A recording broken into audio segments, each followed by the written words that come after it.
Hey guys, what is up? It's Safe to here back again with a brand new video. Today we're going to be going ahead and covering how to get Geforce Now on your Apple device. So without further ado, let's go ahead and jump right into the video. So guys, the first thing you have to do is just open Safari on your Apple device and then go ahead and head over to the Geforce Now website, which I will also link in the description. Okay, so now that we're here at Geforce Now's website, go ahead and click on download and then scroll down to browser experience. Since we're on an Apple device, we will select Safari, and then it may take a couple of moments to load the page. But once it's loaded, we need to tap on the share button on the toolbar on the top right corner. And then next we need to select add to home screen, and then just press add.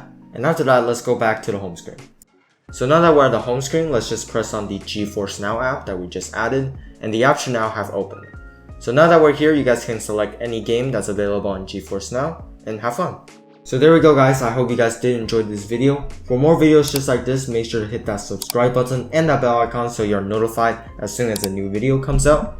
And make sure to leave a like on this video if it was helpful to you as well. Thank you guys so much for watching, and I'll see you guys on the next one.